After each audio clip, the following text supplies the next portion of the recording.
Dans les rues de Paris, pour entendre parler soninké, il faut tendre l'oreille autour des logements de travailleurs migrants.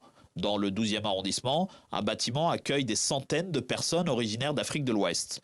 Français d'origine malienne, Abdoulaye Diaby s'y rend depuis des années. Le foyer, c'est la base de tout, c'est l'intermédiaire entre la France et le pays.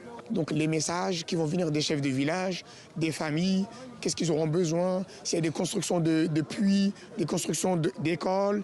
Donc si on ne parle pas notre langue maternelle, il y aura des difficultés qu'on va rencontrer pour parler, pour communiquer avec nos familles. Pour Charles et Nicolas, l'apprentissage de la langue est un moyen de faire découvrir un pan de leur identité à ses enfants âgés de 8, 6 et 4 ans. Lors de la journée porte ouverte de l'entreprise Un Clic Un Prof, il les inscrit à des cours qui se dérouleront tous les samedis matins. Vu que ma femme elle est d'origine malienne soninké, mais qu'elle ne parle pas à la maison, moi ça me tient à cœur qu'ils apprennent leur langue. On est en France, ils sont français, ils sont nés en France, mais ils ont les origines maliennes. Et pour moi c'est important qu'ils soient imprégnés de ça comme ils sont imprégnés ici en France. Un Clic Un Prof, c'est une demi-douzaine de classes pour tous les âges et tous les niveaux en soninké. Spécialiste en linguistique, Moriba Soukouna a développé une méthodologie basée sur l'écriture et la grammaire qu'il prodigue en distanciel.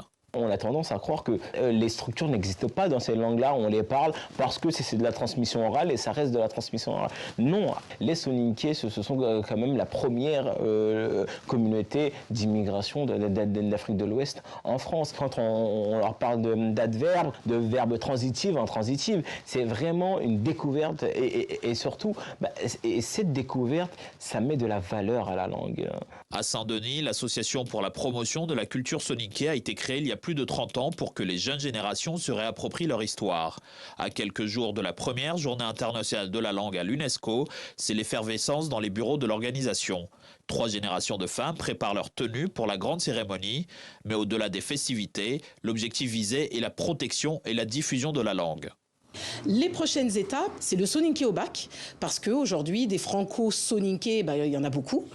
Quand on dit à nos enfants que le soninké est un plus, il faut leur démontrer que c'est un plus. Donc, pouvoir utiliser sa langue maternelle en option pour pouvoir avoir des points supplémentaires au bac, pourquoi pas. Ça existe déjà dans beaucoup d'autres langues africaines.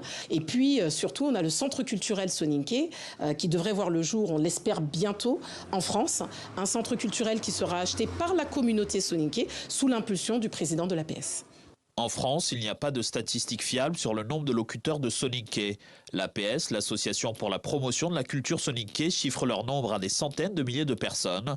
Et avec l'aide des outils numériques et surtout grâce au regain d'intérêt de la diaspora, l'association estime que ce chiffre ne va pas cesser de croître.